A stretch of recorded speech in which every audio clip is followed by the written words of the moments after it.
That was the only thing that wasn't touched. Is the main. I'm never sure about these microphones. Shout out to Uncle Tone for being on the ones and twos. So we're about to put on some gunshots and also the claps. Shout out to Dapper Dan for being in the building, y'all. Yes, yes, yes, yes, yes, yes, yes, yes, yes, yes, yes. But no, today we do have Dapper Dan live at DTF Radio. And we're going to be talking about his favorite saying. Stay horny, my friends. Stay horny, my friends, and staying horny. Those are the things we are going to talk about. And so I do have to hold my phone in my hand so you guys can see what's going on. We got DJ UncleTone in the building. Shout out to you over there from the Grown Man Show showing love. Yes, indeed. And so Solo, Charm, and Sabrina Ryan was not able to be here today, but we will be catching up with them next week. But for now, we have a legend in the building, Dapper Dan, live here in effect. So I want to talk about your saying and a lot of the things that happened throughout the career. But I came and met you when you were already making porn. I completely missed Blacktail. I completely missed photography and filming and your life entirely prior to fucking on camera like we all love to do. Yes. So tell us a little bit about that, because it's crazy when I mention you to people. A lot of people go crazy about Blacktail in the magazines. So give us an outlook. How did all this start? Well, the earlier part of my life, as I call Chapter 1, 1988, I'd already been in the graphic arts field. I graduated the School of Visual Arts in 73, was married. I was doing straight work. I was doing retail advertising, actually, for J.C. Penney of all people. Hey. And in 88, they moved their company headquarters to Texas. So summer of 88, I found myself out of work. I was just hanging out, figuring out what to do next.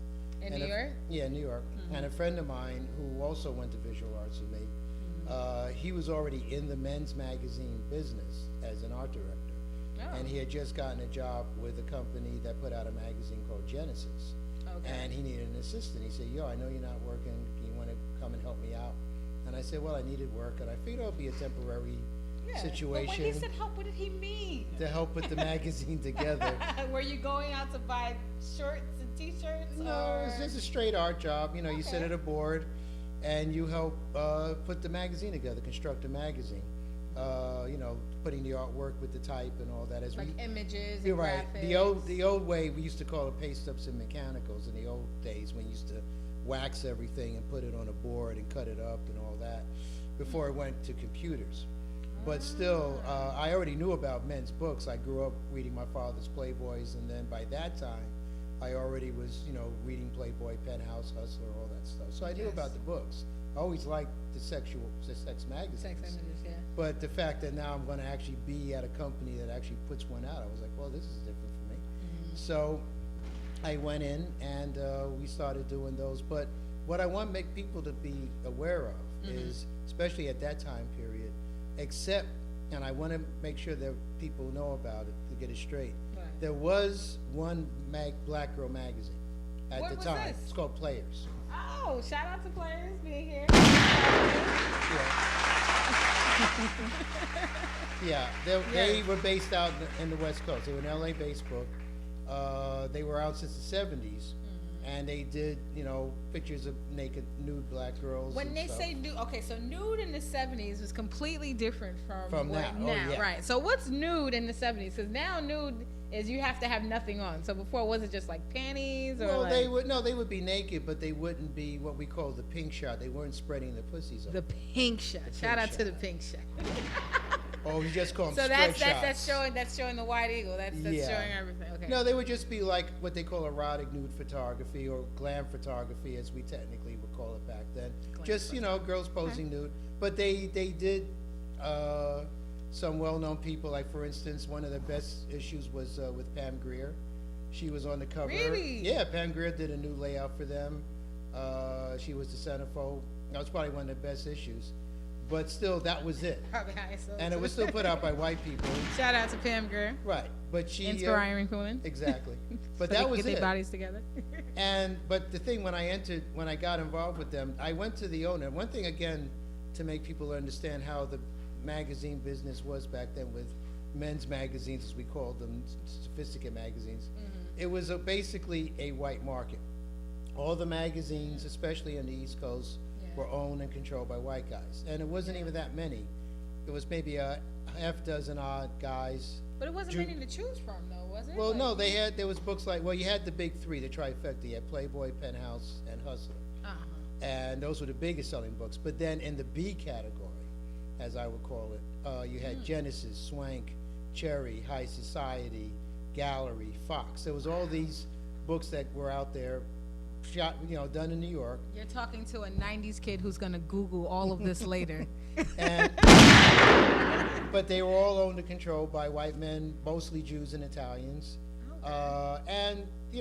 And they all were multi-publishers, as we call them. Like each company would own and control a number of titles. There was also the biggest one, which was Mavidi Media, which was owned by a guy named George Mavidi. Okay. And they had a lot of books. They had a lot of gay books, which made a lot of money, like Inches and Stroke and all that. But they also had Jugs. They had Leg Show, which was a fetish book. Okay. But the overriding fact was they were all white books. Everybody was white.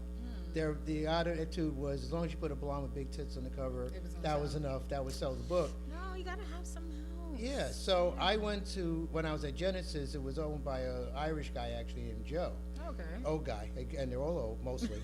Shout out to the old freaks out there. Yeah, so I went to him, and I said, Joe, how come there's no books with black girls or women of color, as I prefer to say? Yeah. And he goes, oh, because they don't sell. I says, what do you mean they don't sell? What? Because he said, and again, I want to make it clear to people that everyone's attitude at that time period, again, we're talking 88, was that books with women of color in them would not sell.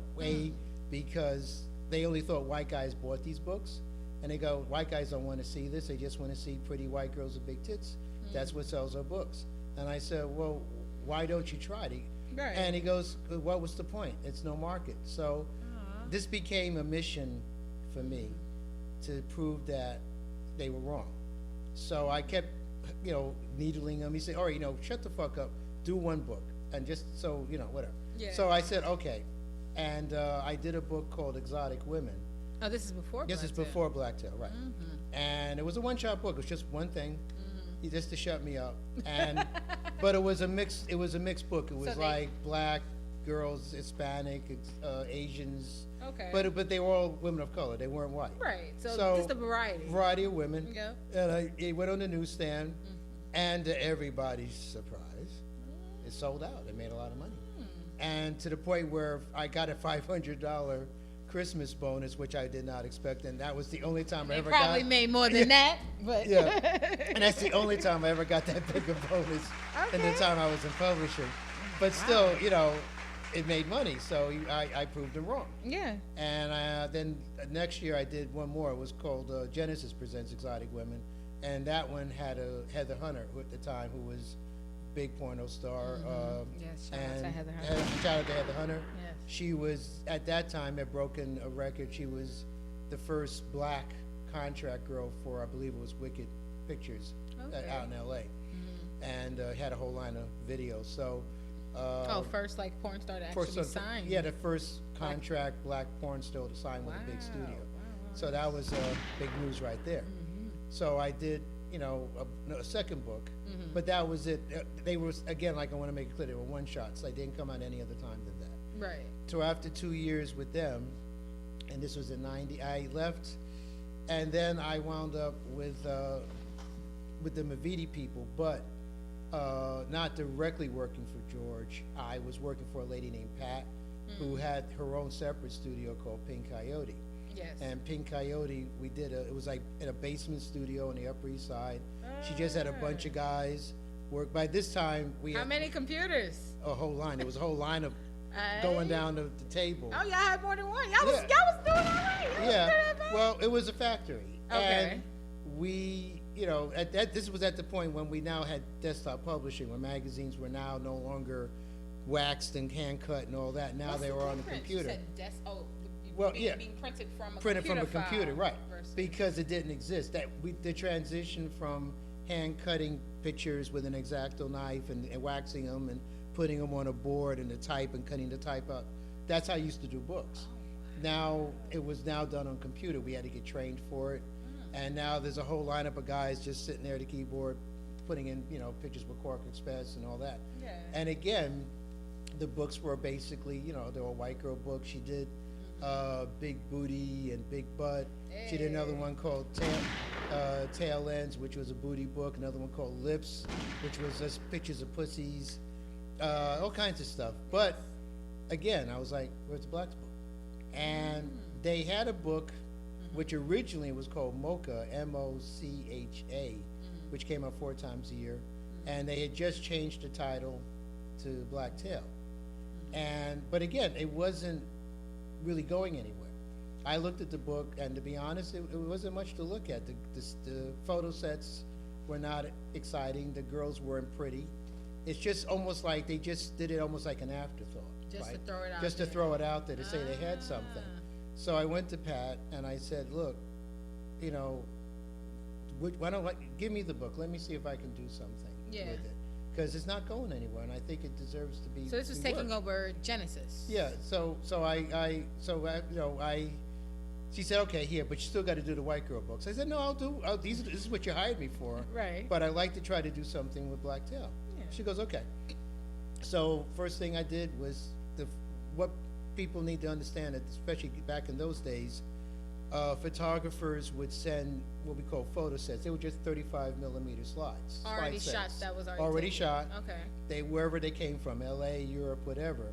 But you would get them in an envelope. There'd be like X number of slide sleeves. Did it have to be a certain angle or Well, anything that they the were just company glam shots, all different, full figure, Options. the close-ups, side views, whatever, that they shot in the studio.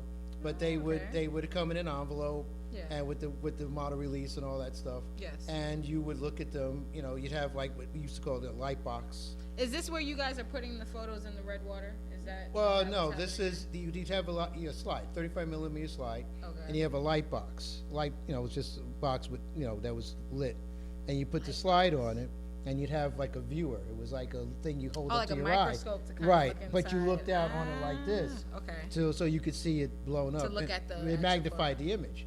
So you would look at it and go like, okay, this picture's good, this picture's good. Yeah. And I would look at anything that wasn't white. Again, anything that was like a woman of color set. There were many, but we would get them.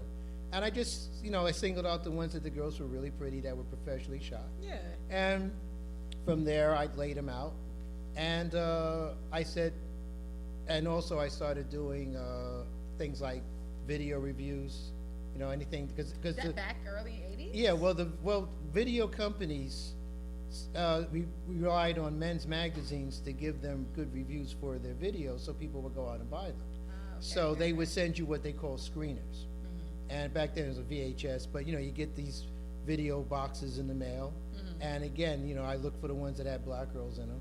And I go like, and then you look at them. Yeah. And you would review them, this is good, this is good, this is bad, whatever. Yeah. We also did music reviews, just black musicians. Right. Because they had a couple of freelance writers that would do these kind of things for you. Ah, okay. So they would do the reviews and send them to you. Would they write about the females as well, or was it Well, just no, like we would and just guys- write that up. Okay. So in some cases, if we could contact the girl directly to get info on them, we would, put it in. But most of the time, he just made it up. It was just like, well, here's Solange from blah, blah, blah, and she loves blue, blah, blah, blah. You had to put a little byline in there. Yes, a little bio. But still, whatever I was doing started to affect the sales. So it went from a quarterly, in 1 year, it went from a quarterly to a bi-monthly to 9 times a year. Oh, Then wow. finally, Every it was month? the first monthly. Then that was a significant issue because at that time, I was in Times Square. Times Square was a different place back in those days. So I've heard. Yeah. So I've heard. And a lot of porn stars would come and hang out at the clubs and stuff. But there were a lot of like little lounge areas. And I went to one place. I saw a club now long gone. It's called Legs Diamond. Yeah. And I happened to go in there and say, oh, this nice place, it's set up nice, and there was a variety of pretty girls, all different types, diversity. Yeah. But I found out the woman who ran the place was black. And I Place met called her. Dynasty? Legs Diamond. Legs Diamond. And I went to the lady and I said, look, you have a really nice club. Would you like to have an article done about your club? She goes, yeah, as long as it's free. I said, no, we'll come here and, it'll just keep some promo for you. She goes, yeah, sure, no problem. So I got a photographer to come there with, and we picked a time before the club opened. And I said, do me a favor, pick like 3 girls that you think stand out, represent the club. Right. And we'll shoot them on the stage, performing. So we did, and there was one girl, we told about the club, that was black owned, and, come check it out. Right. But one of the dancers really stood out. She's a black woman, beautiful. She's tall, very statuesque. I was like, man, this girl's amazing. And her name was Sasha Pendavis. Okay. And so with that, I said, do you want to be in the magazine? Along with the article about the club, do you want to be in the magazine too? And she said, yeah, sure. So we did an interview with her. We put her in the centerfold. We put her on the cover. And with that monthly issue, set the format for the issues that would follow later, where the idea was go to a black-owned club, do a profile on the club. If one of the dancers stood out, do articles, layouts of them, and all that. But this particular issue, Sasha, as I said, was on the cover, and she said to me, I want to go into porn. I want to make the next step and go to LA. So I said, okay, cool. Well, use this as a way to get into the door. Put your And foot in the she door. would brought you into porn? Well, staying horny? Well, no, that would come later. But what was interesting was that summer she did go to LA, and she changed from Sasha Pendavis. She became a porn star called Champagne. Okay, shout out to Champagne. Which I'm sure for guys from that time period remember. She became a very popular porn star. Yes. If you guys know of a porn star lady named Champagne, you know where you seen her first. With Dapper Dan. And that also became like an inspiration that I realized the books weren't just there for guys to read and jerk off. They could be good promo. Especially if the girl who was in it wanted to get into she wanted maybe she was already a stripper. She wanted to go into porn. This was a way for her to get into porn, and it was a good way to promote people. So from that point on, that became like a seed in my mind, like for future to do with the books. So I stayed with Blacktail for a while, and then again parted ways with them. One thing that would be a continuing problem, unfortunately. In all the years, I went from '88 to 2002. I did magazines, but you had to realize I was like literally the only black guy working. Wherever I went, I was the one black guy in a white bullpen. Really? And so you had to just kind of like get used to being kind of like by yourself. Isn't that a great thing though? Because it's like a monopoly. You have control over. Well, you come in with people knowing what you do, but at the same time, the publishers, again, as I say, they're basically old white guys. They can't relate to They can't relate to anything. Yeah. And then they also have final control and say over how the book looks. Although for the most part they would leave me alone, but like say for the cover, you'd have to go to them, and then everybody did it. All the editors and art directors had to go like, well, this is the girl I want to go on the cover. So you show them the picture, and again they would look at it and go like, well, she's not black. I mean, what do you mean she's not black? But she's not black enough. What do you mean she's not black enough? Because they all had a preconceived idea Of what it is. of what black beauty was.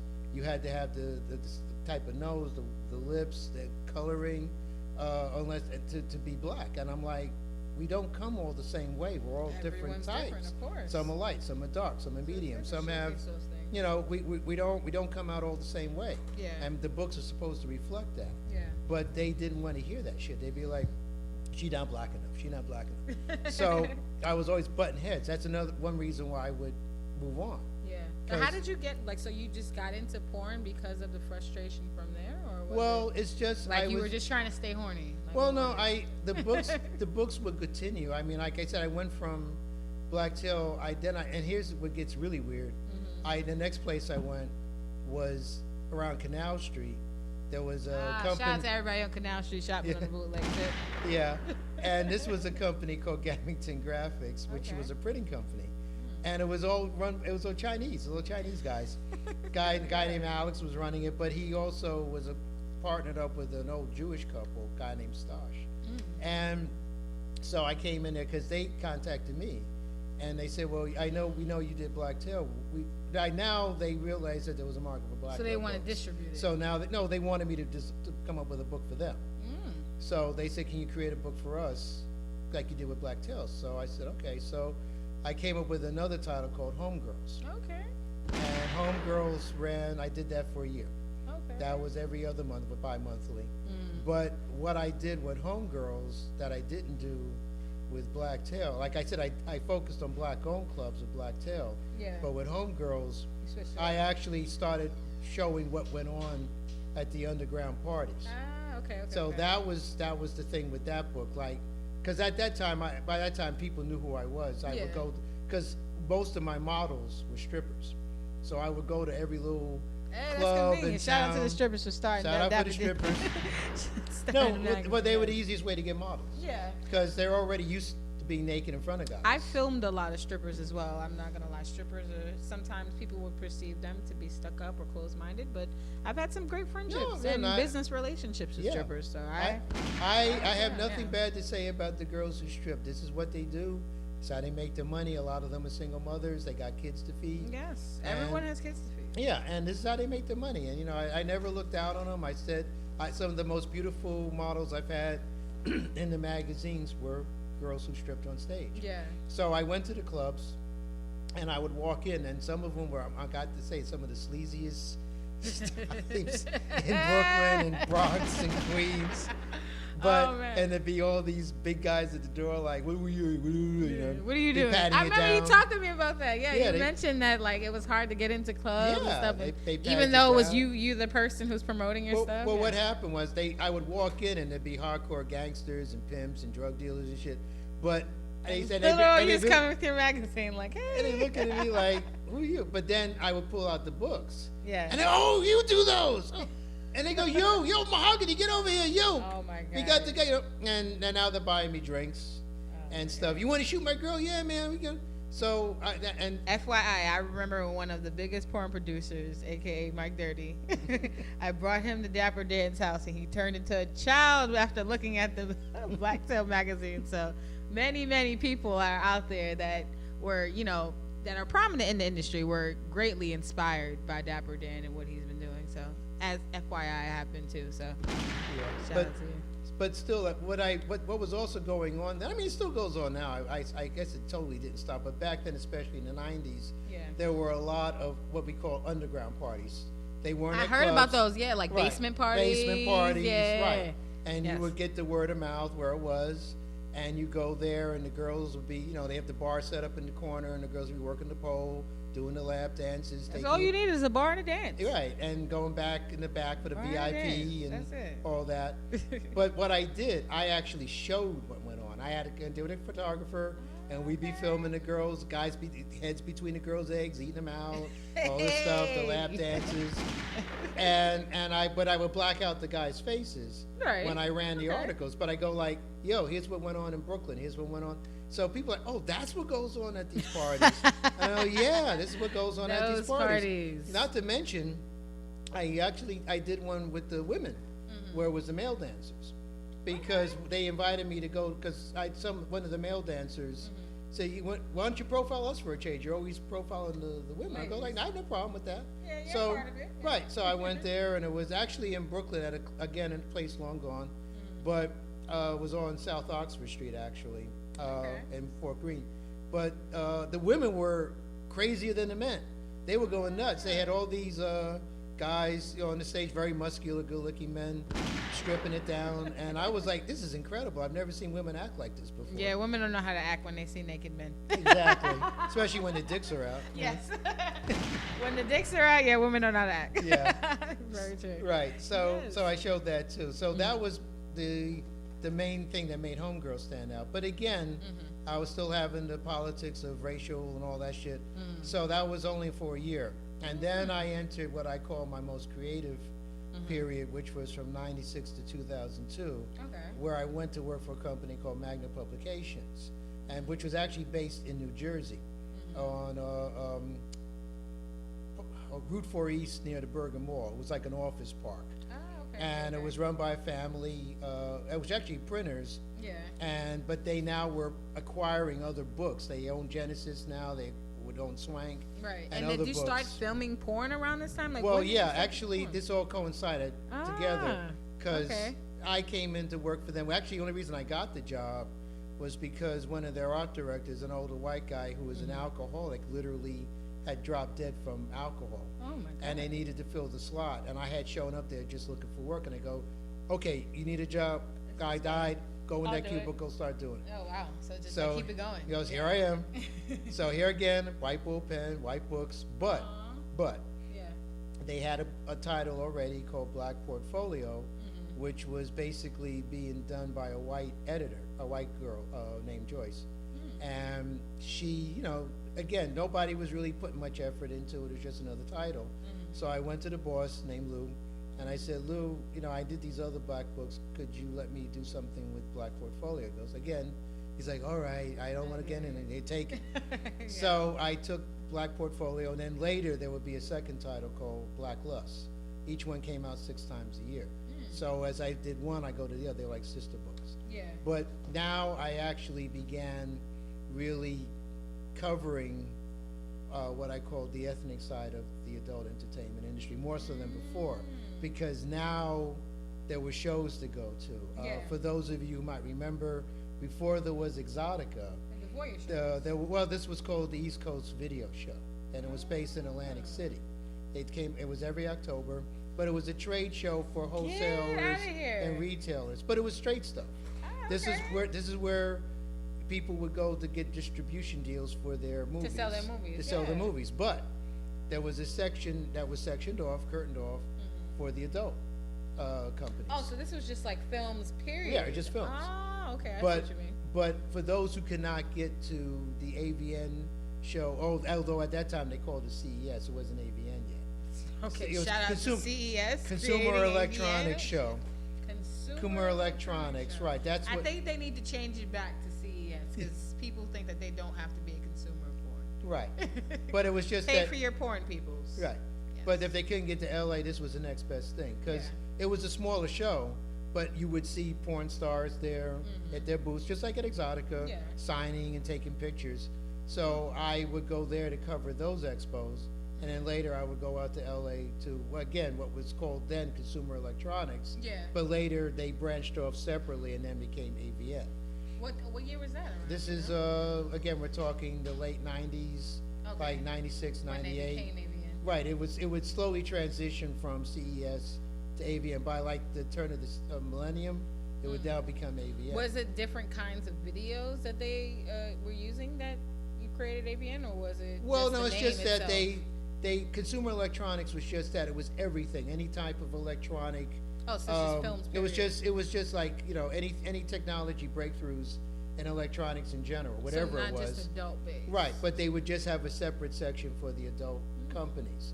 But it was in Vegas as well. But then eventually, they decided to have their own show, their own expo. Yeah. And then it became AVN. But still, I would go to the shows, because what people didn't see was when the white magazines went to these expos, they only shot the white performers, the girls Yeah, at the I mean, booths. that's fair. They didn't, if you were to look at their magazines, you would get the impression there was no black representation at all at these expos, which in reality was wrong. Yeah. There were black girls there were black male performers there as well, Yeah. but you hardly saw any pictures. So Right. when I went, that's all I shot. For the most part, Corner I only, market, no, how about I just focused on, because I made it, I just said, you know what, I'm still here doing this stuff. Yeah. I'm still by myself, but I felt it was my mission to Well, I mean, now you're just shooting whatever you want. Right. You have the position to do that. Right, now. but I felt it was important for people to know what was going on in the ethnic side of the industry, 'Cause it because wasn't nobody being else was told. talking about it. Yeah. So I would go up to the booths, and there was, at that time, especially in the late 90s, there was this hardcore group of beautiful girls that I saw all the time. It was Obsession, and Cinnabons, and Vanessa Blue, and Monique, and Midori, and the twins, Mocha and Chocolate. There was all these beautiful girls doing, working Janet for companies. Jackman, Janet yeah, Jackman, yes, that Champagne was was still awesome. around. Dominic Simone. But they, they work for companies, Wicked, Vivid, not so much with them, but Elegant Angel. There was one main company called Video Team, Okay. which had a separate section called the Afrocentric series. Their main title was Baby Got Back. Okay. And they did a whole slew of those. Baby Got Back number 44 or whatever. But when did you get on camera? When did I get the first Dapper Dan porn film made? I must know, because I met you knowing that you do porn. I had no idea about Blacktail or any of that stuff. Right, you only knew the other one. Yes. Well, what happened was, at that time, again in the late 90s, there were two black-owned video companies here in New York. One was run by a guy who's still around. His name is Charles Stone. Okay. He partnered up with a guy who's no longer with us named Al Rivera, who used to own one of the most well-known clubs up in Hunts Point called Al's Mr. Wedge. That was in Hunts Point. That was in Hunts Point, right. And the Wedge is still around, I believe it is, but the Wedge was a very popular spot for people to go. And Shout out to everybody at the Wedge in Hunts Point, if it's still around. If it's still around. But back then, that was a very hot spot to go to. Okay. And also a lot of porn girls went there to, perform. But he partnered up with him, and they started a company called Caesar Video, which they said was the only black Latino co-owned company in the country, which is true. Wow. So they had their porn, and then there was another guy who was a lawyer by trade, but he went under the name Johnny Handsome. Okay. And he owned a company called Bedtime Productions. A lawyer owned the company called Bedtime Productions. Right, Johnny Handsome. So they were basically the two guys in town shooting porn. Okay. Black porn. Yeah. So again, a lot of the girls that I had in the Black shot West Bank for him. portfolio also shot for these guys. They overlap. Okay. And also I would go to their shoots. I would go on set to see, well, here I am at Bedtime or Caesar Video's newest whatever, especially if there were girls in there that were also in the magazine, so they would get double promotion. And one day I was at one of Johnny Handsome's shoots called Satisfaction Guaranteed, because the girl, Dominican girl named was Satisfaction, was doing a gangbang with several guys. Shout out to the famous doing gangbangs with several guys. And this was and it was at a hotel across from Madison Square Garden. Yes. So I'm there, again, we're just taking pictures. The Pennsylvania? Yeah, the Pennsylvania, but I think it was called something else back then, I think. Anyway, same hotel. So they're in the room, three guys doing her, and they took a break. The guys went in the room to, I guess, get a drink or whatever. I was still in the room with the girl. And she's watching me, and I'm watching her, and it's like she was almost daring me, like, "You want this? You want this?" She throwing her pussy in your face. Yeah, right, literally. And like most guys, especially having been can't seen, deny it. No, but it's just what's one of the biggest male fantasies is like being a porn performer, actually being on camera, fucking, beautiful girl. And I'd seen so much of it already, and I was like, I wonder if I could do something like that. That's the thing. And she just was like, "You want this? You want?" So next thing you know, my clothes are off. I'm on the bed with her, and we're going at it. And then meanwhile, the other guys come back from their break, and they're seeing me. Johnny comes in. He goes, instead of getting mad, he goes, "Okay, keep going. Now we got a fourth ticket." Oh my God. So and here I am now. I remember I was in my 40s then. Yeah. But yeah. So you were in your 40s when you made your first porn? Yeah, I was in my 40s. And you've been staying horny for over 20 years, Dapper Dan. Trying to. Oh my God. But to my surprise, and like these guys were in their 20s, they're half my age. Yeah. But to my surprise, not only was I staying hard and performing, I was with other naked men. Yeah. But it didn't bother me. And I've had that issue on set before with hiring different guys and stuff like that. Like, how can a guy stay horny as he's getting older or, having more sex? Because sometimes, people say when you have so much of something, you become immune to it, or it doesn't affect you in the same way as it initially did.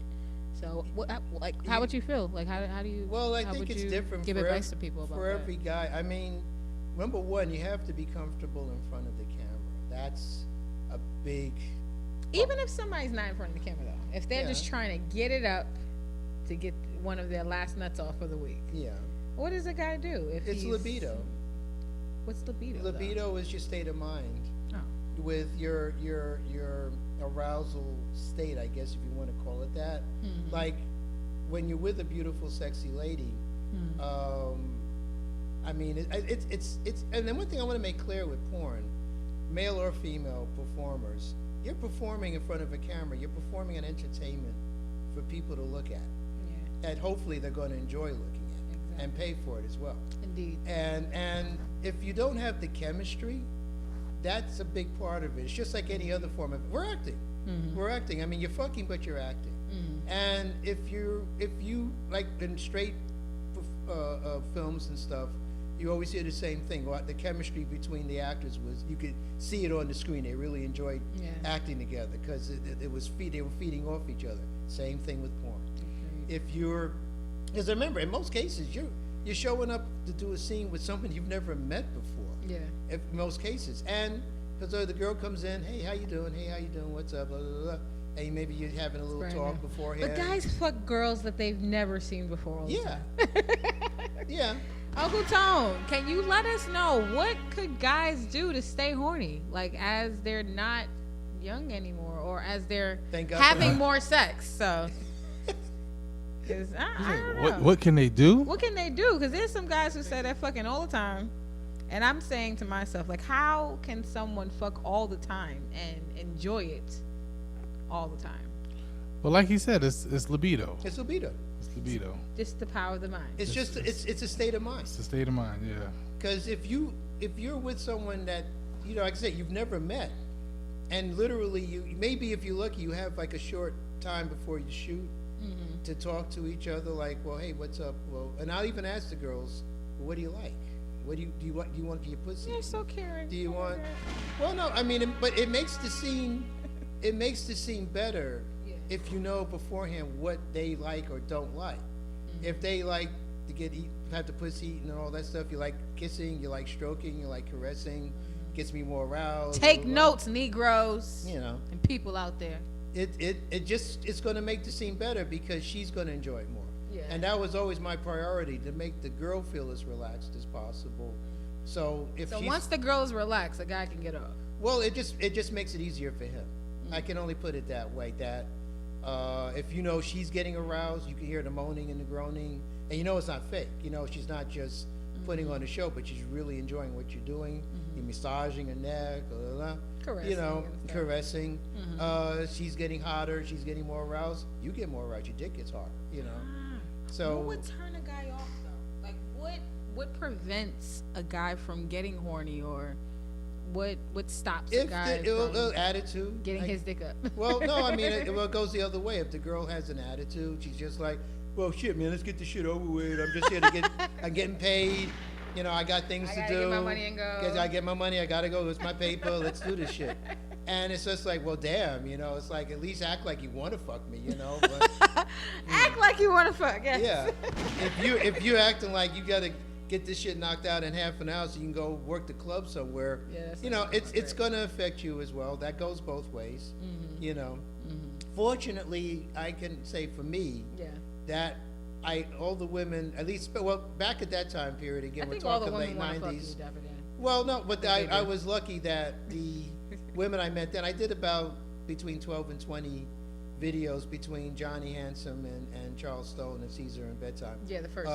And most of them were gangbangs anyway, which is actually easier for me because where some guys would be like, well, I don't want to be around a lot of naked guys. I've heard of guys yeah, which, you know, it does happen. I didn't mind because, you know why? Because it took the pressure off me. Because it wasn't just being me on camera all the time, which, again, where you get the pressure problem, because now everyone's focused on you and your dick. So if you're not maintaining, you got to be like, because you're the only dick there. But now if you got 3-4 other dicks, then it's like, okay, he takes his turn, he takes his turn, he takes his turn. Yes. And then you get in there, if you fuck for 5 minutes, okay, now you get off, the other guy gets in, take turns, and eventually everybody nuts, you got a video, it's done. Yes. And that's how we did a lot of them. Also, what's the largest gangbang that you've ever been in? The largest one? Yes. How many people? No, counting what I've done up to now. No, like at one time. No, one time it was 5 guys. How many girls? This one? Well, that's more gangbang. That's gangbang. Now I would say orgy. What's the largest? Orgy. Orgy. Well, orgy, I did one with Charles that was up in the Bronx at some place, event space we found. This was one of his. He had a long-running series. It's called Sexy Dancer, which Okay. most people would probably remember. Sexy Dancer. Sexy Dancer. He even had a club called Sexy Dancer for a while. But we had a whole lot of people there for this. A lot of guys, a lot of girls, and it was also directed by a dear friend of mine who give me a shout out to John Vaujean, or as we call him, Big John.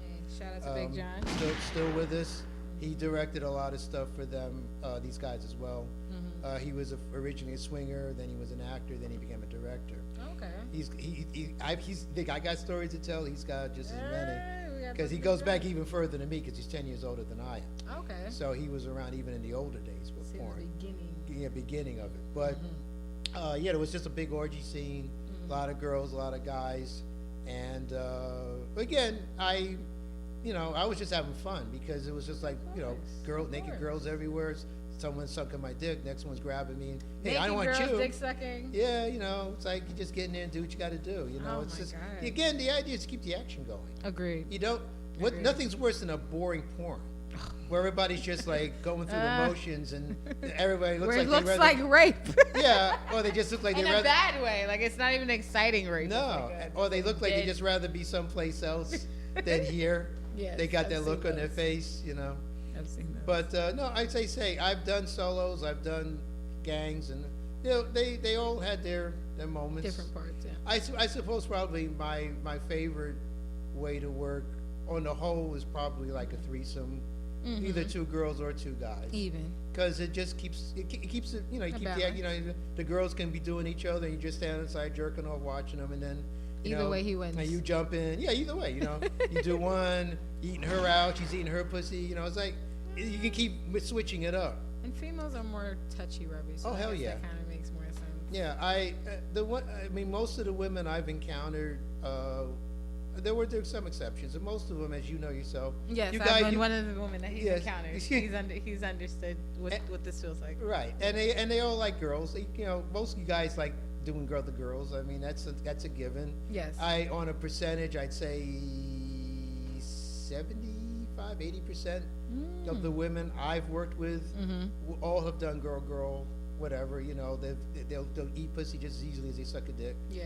But it was like that small percentage that was like, no, never eat a pussy. Nope, don't like girls. They just like dick. Everyone whatever. has their own thing. Right, and that's fine. Yeah. But most of you guys do like to do other girls, which again, to me, if you're in a scene and I'm watching two beautiful girls eating each other out and going at it, and again, it's going to get me more aroused. Hey, that's why I did it. Because that's almost like a private show for me.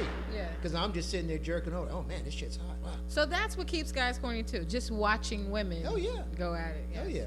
So ladies. But it doesn't, Bring it in. but some guys get a hang of like, I don't want to be around naked, a bunch of guys with hard-ons. It's like, well, if you're going to be that uncomfortable, don't do porn. Yeah. If you're gonna be in porn. If you're going to be a porn Right. performer, don't do it.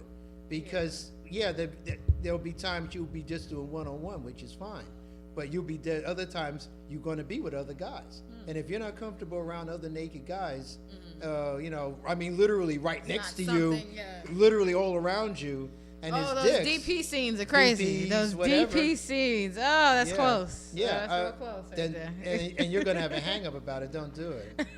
That's all I can say. If you cannot live with yourself. Right. But what's next for Dapper Dan? Like, what can we see in the future? Because Well- we know you're still gonna stay horny. Well, I did. We know well, that. even with the magazines, the promo edge helped out too. One of my major things I'm proud of. Everyone knows Lexington Steele. Yeah. Oh, I discovered him. Shout out to Dapper Dan for discovering Yeah, Lexington. he was originally a model for me. Where's he from? I'm not sure. Yeah, he's from here. Shout He's out a to no. beautiful He's girl. he's from the East Coast. Lives in Jersey. Well, he used to live in Jersey. That's Yeah. But what happened? One of my photographers who actually was a woman. I had several photographers who's a woman. She called me up one day and she said, "Nev, you got to see this guy." Yeah. And it's like, "Why? What's up?" So I just shot him. He's tall. He's handsome. He could be a fashion model. Very beautiful looking guy, but he's got 11-inch dick. I'm like, "Really?" And she goes, "Yeah, you got to use him as a model." I said, "Well, let's go meet him." Yeah. So we hooked up, and he did several layouts for me, boy-girl layouts. Yeah. And then one day, we were at the what I called that old show, the East Coast Video Show in Atlantic City, walking around, and I ran into Yeah, a white before guy exotic. before we go exotic. Yep. And I ran into a white guy who was from Texas, who was about to relocate with his wife to LA to get into porn. And he saw Lex. He's like, "Oh, who's this guy?" And I go, "This is Lexington Steele." Yeah. So he happened to have some of the layouts that we did. Oh, from previous. So years, right, yeah. so he looked at his layouts and he goes, "Oh shit," and as Lex would confirm, first next words out was, "Want to come fuck my wife in L.A.?" And he goes, "Oh, okay." So he got him a ticket. He went to L.A. He did a scene with the woman, came back, started doing bi-coastal, like back and forth, Yeah. till finally he decided to stay there altogether. But the couple that he worked with, the guy would go on to become a well-known director named Michael Raven, Okay. and his wife would go on to become a contract girl for Wicked called Sydney Steele. Oh. But Lex, All right. and I want to make it clear with people about Lex.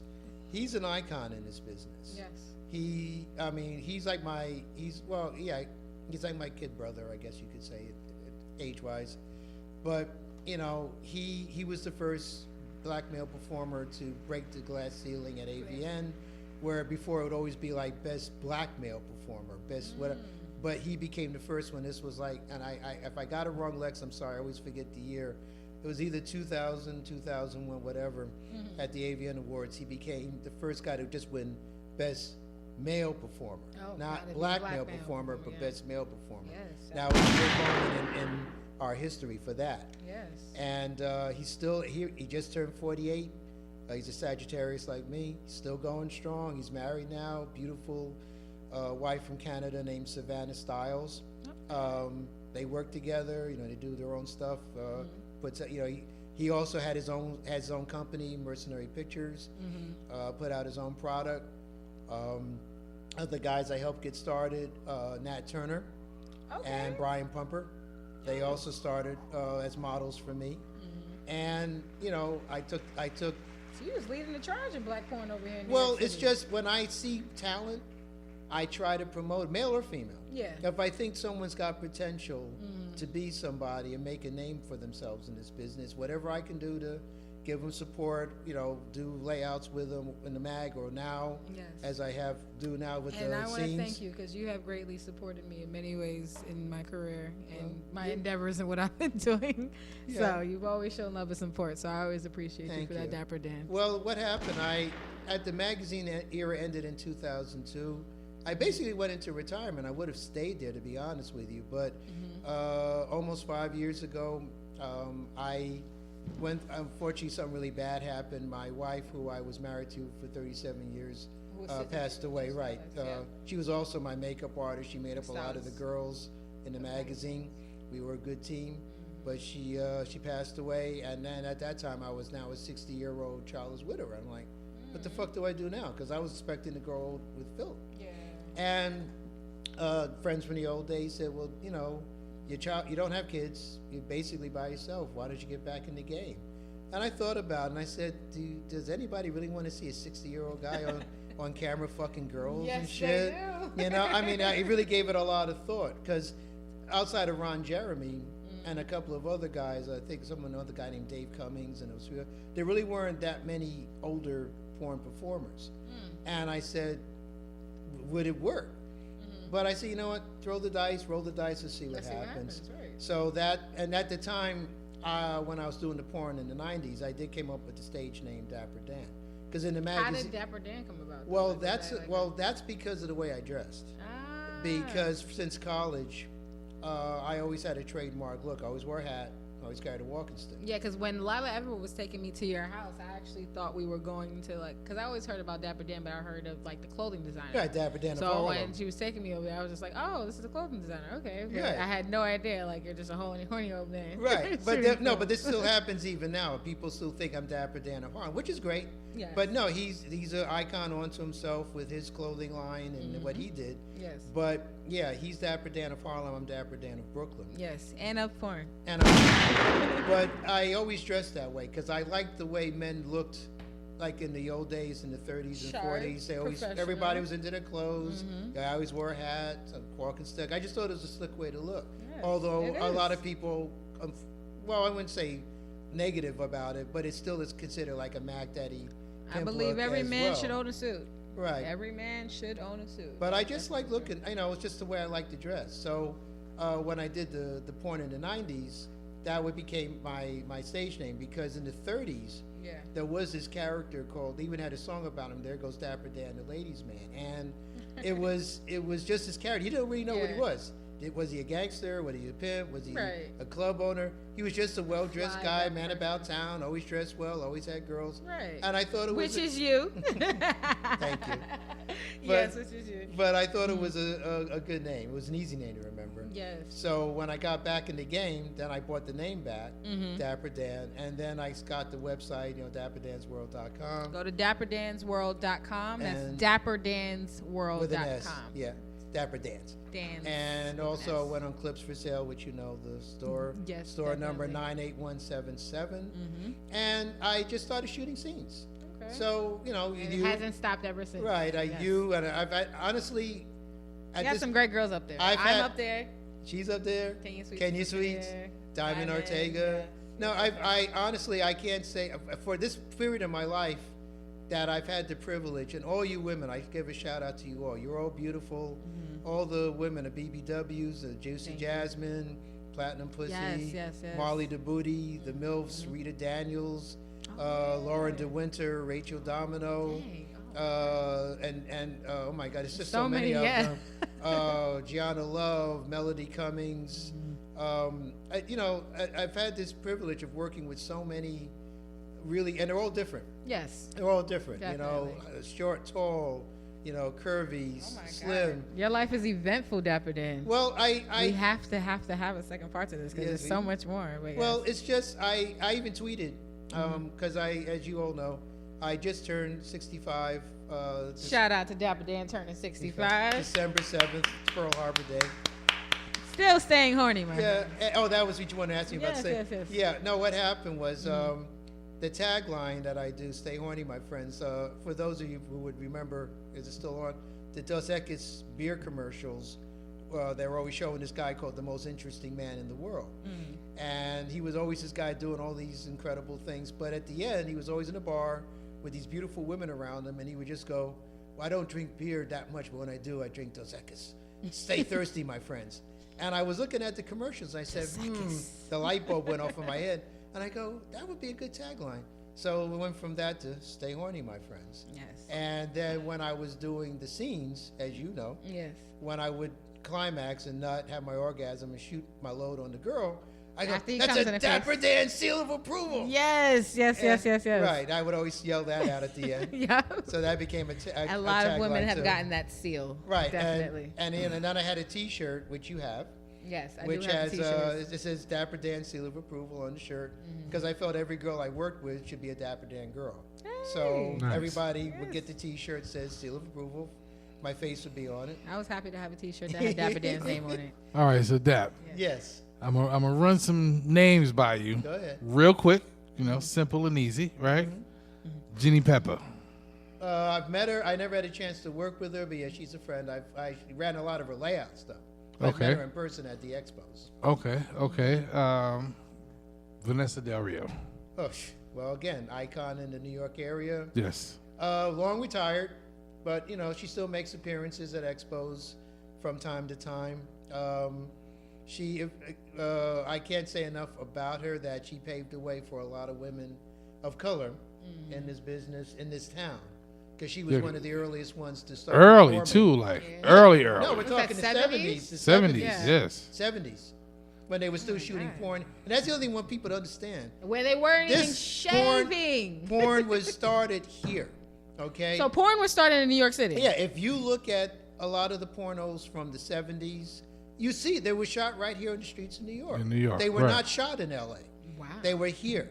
A lot of those early ones were Ron Jeremy and Vanessa and all them, Ned Haven and Gloria Leonard and other people. They were shot here in the New York area, in Manhattan. And then later, they would relocate to LA for various reasons. But the porn industry, as far as I'm concerned, was started here. Okay. Now how about Kyra Rodriguez? Oh, God. Another one from New York. Oh, that's a good one. No, I'm just saying these are just like, Flashbacks? Flashbacks, yeah. Again, unfortunately, never got to meet her, but I certainly know about her. Okay. Go ahead. Okay. Mr. Marcus. Marcus is a dear I friend met of him. mine. Yeah, I didn't mean. Run into him at the expos all the time. Yeah, I met him. At the expo, too. Good dude. Yeah, very good dude. These he was all nice. these guys, like I said, Lex, Marcus, Shawn Michaels is another one. They've been around. They've earned their due because as people say, I paved the way on my own doing what I did with the magazines. They paved the way for the younger men that are in this business now. Because if it wasn't for them, they wouldn't be here. Right. Because they broke down all the doors. Right. Belladonna. The tattoo lady with the Yes. gap in the teeth, like my beautiful girl over here. Yeah. No, she's something else. She really, to me, she made a trademark for herself shooting stuff in Europe. Did a lot of stuff at that time when they were just starting to go to like Prague and Eastern Europe. Right. And she used to go over there and make trips and did some incredible scenes. A lot of people would say, "Oh, who cares if, she's got the gap, she's got tats all over her body." But you know what? That's what made her beautiful and stand out. I don't, every woman's different. Right. There is no one look. I mean, regardless of the ethnic background, what makes women stand out in this business is their inner beauty as well as the outer beauty. If they're hot, they're hot. I've had sex with women that were like small-breasted, hardly any booty, but they just had a dynamic energy about them. Others very curvy, others very tall. I mean, they're all different. Right. But women are women. It's like if they got that energy in them and it comes out on screen, that's what it is. And in the beginning, a lot of people didn't want to shoot women with tats and piercings. Oh, really? Right. Because they said, because they thought it took away. There wasn't a good look. It wasn't even a market. Belladonna was one of the ones that proved them wrong. And she had her own. She started her own company and did her Exactly. own filming Right. and different types, like 4 women and Yeah. some Gonzo stuff. Like Yeah. yeah. No, I mean, what people, if in this business now, and I guess it's, as they say, the changing face of porn, because you even asked me earlier, like, well, how do you make money in this business? How do you Right, make, that's what I was and trying to I figure out. say, like, yeah, with all the free porn sites and what have you, yeah, it's hard. I'm not gonna lie, It's not impossible. it's not impossible, but Right. it is hard. Yeah. The thing, especially with the women, they go the next step and totally do their own shit. They promote themselves. They have their own websites. They cam, as a lot of girls do now. Right. Cam out of their homes. They get their own fan base. As I say now, at the end of a lot of the scenes when I do, right after I nut it, I'll look at the camera and go, look, support porn. Because we're here to provide you with entertainment. Spend You're going money to to see do it. stuff with us. What Vanessa does, or my partner Kenya Sweets, or Diamond Ortega, who's another one that got Yes, the tats yes, and the yes. piercings, one of the hot. These are hot women. No two ways, no ifs, ands, or buts. Right. They get your blood going. They get your dick hard. Because when you're in the presence of them, that energy comes out. And it's like, man, I can't wait to get into her. I can't wait to have sex with her because it's like, oh my God. I just had a party. Last night, Last that night. fuck party Last night. that I Yeah. missed. Happy birthday once Yes. again. Yes. Thank you. I'm 65 years old, 65. officially senior citizen with the Medicare card. Hey, lit now. But at my party, Diamond was there, Kenny was there, to run around buck naked, and Yeah, Diamond's clothes never stays on. They for don't. long. Soon as I had you- to talk to her to keep No. her clothes on here. You really? She comes in as soon as she's there. I mean, literally naked, and it's like, and the guys go wild because it's like I said, it's that energy. It Right. just emanates from. Yeah, that. Diamond Ortega's good energy. Love Yes. her. No, she's Yeah, just she's a ball of fun. she's like it's like the Energizer Bunny, man. It just like doesn't stop. but even aside from the sex, she's just a really nice person. She is. And that's the thing I want to tell people too. Look, just because a woman does porn doesn't mean she's a skank. She doesn't mean she's somebody less that you look down upon. It's like the MILFs especially that I love working with, like Lauren DeWinter and them, Ginger Ray. Oh, yeah, These shout are out to Ginger. yeah, Ginger Ray. Yes. Yeah, no. These are women that you could be on the checkout line at Walmart. And you would never And you know. would not know. And you would not know. They're up there buying groceries just like everybody else Yeah. and going to Target and all that stuff. Yeah. And, you know, they're married, they got kids. But at the same time, they get in front of the camera, especially Lauren. Shout out to Lauren. Lauren is insatiable. Oh, Lauren, yeah. She Lauren, gets up at 6 in the morning and Yeah. still runs. And I mean, right? She stayed at my place once, and literally the whole day, fuck it. She fucked Yeah. me. Then Black Pipe came over, fucked him and me. Then I came over. You came over. Yep. Max Payne came over, fucked him. Then that was the evening, and Rock Bundy comes over, fucked him. You remember? Yes. It was all day. Okay, so okay, Dap. You're making this too fun, Dap. All right. I have That's to. the typical day at Dapper Dan. Yes, at Dapper Dan's house, there's gonna be fucking. Okay, so Dap. All right, Uncle Dap. All right. Listen. In January, right? Yes. Me being a music magazine guy, right? Yes. We're hanging out in January, right? In Vegas. Yeah. Yes. We're going to be hanging out, right? Yes, we're all going to AVN. We all going to AVN, right? Yeah, yeah. without a Will I doubt. get some of this good old treatment? Just hang around there. Just hang around there. All I can say is just hang with us. It comes to Something's him. going to happen. All right. Something's going Yeah, to because literally everybody I think that we know in our circle is going to be there. Yes. Right. Including people who've never been there before. It's going to be. Right. Brooklyn's definitely going to be represented. We're going to be Shout in out there. to Brooklyn. Shout Now, out to Brooklyn. are you going to the actual awards? Oh yeah. Oh, Okay. I'll Now, try. I hope so. well, we'll be there.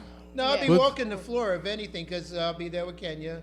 Because as I said, we're in a relationship. She's my girl. she She's was my there last partner. year, too, yeah. Mhm. Been going strong now over a year and a half. And Sweetheart. honestly, I want to give a shout out, especially to her. Shout out to Kenya Sweets. You know, at one point I was even thinking about maybe calling it a day with Dapper. I was saying, well, where am I going to go? You know, I've fucked a lot of women. I've been doing this, but she got into my life. As I said, I was a widower. We do the scenes. Yeah. But then once all the girls are gone, everybody's gone. I'm sitting in my apartment. I'm like by myself. And we met at Exotica. And she just started coming around because she is also a Brooklyn girl and hanging out with me. We like movies. We found that we had a lot of things in common. And finally I said, you know what? Why don't you just move in and stay with me?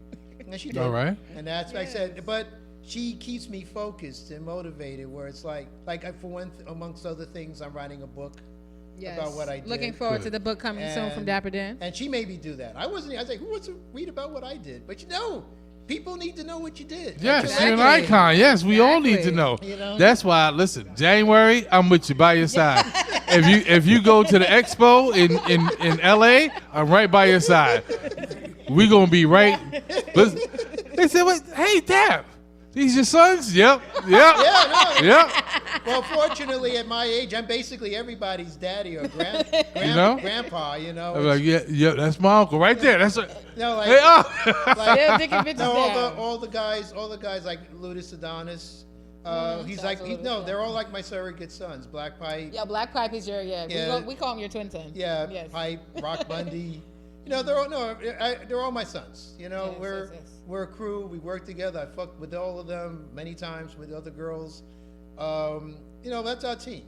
That's our crew here. Well, listen, now you got another magazine down with you. What's Good Magazine? That's us. Yes. You got the Grown Man Show, the radio show. You got Smiles69Network show. That's part of the family now. Yeah. You got Wincroy Enterprises. That's part of you now.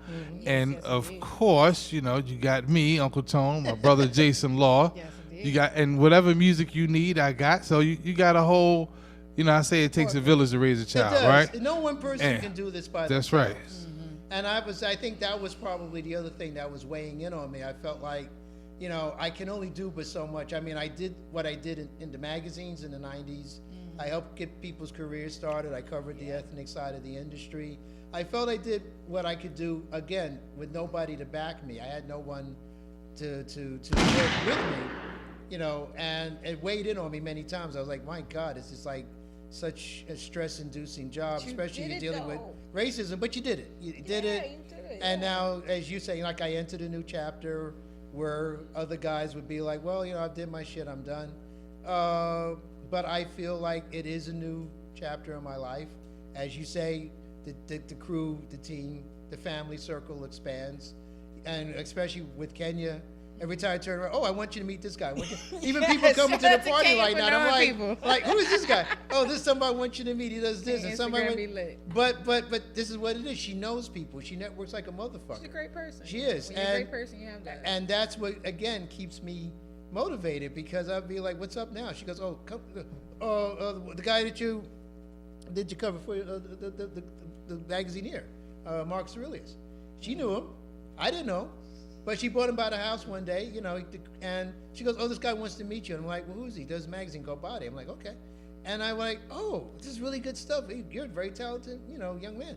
And he goes, well, I saw your magazines, and because he saw the books. I said, well, that's, again, that inspired, me to do what I do. And other guys, I've had so many guys tell me who've seen the books, and they go like, oh, man, I used to jerk off to this when I was in high school. Yeah. You're the guy that did this? Oh, shit, And it always strikes me as funny. I brought big porn producers around here, and they got like that. Because I helped a lot of guys get through high school, apparently, jerking off. And through prison time. And prison, I know an uncle who was watching Blacktail. He's like, I can't believe you know this guy. Yeah, so I got tons of letters from prison when I did the magazine. They were actually very emotional, because so many guys told me, like, they're doing hard time, and this is the only thing that's helping them get through all that hard time was seeing the books. Right. And they thanked me, said, thank you so much for doing these books, because without these, I don't know what I'd be doing, because that's all I have. Wow. So, that really struck a chord with me. So, yeah, I've done what I've done. I continue to do what I do, and thank God for beautiful women like Vanessa, because that keeps me going. Thank you. There's still snow on the roof, but there's still fire in the furnace. Hey. There you go. That's what I'm talking about. Still Liddy like. Dapper Dan, can you let the people know where they can find you and all of your great content? Well, as they say, dapperdansworld.com is the site, but probably to get the more recent stuff, go to Clips for Sale. The store number is 98177. That's for that. Kenya's on there too. We share the store. Beyond that, look for the book that's forthcoming sometime in 2018. Yes, about what I've done and what I hope to continue to do. Yes, well, you have to come back when the book launches. Yeah, you have to promise. I'll definitely come back.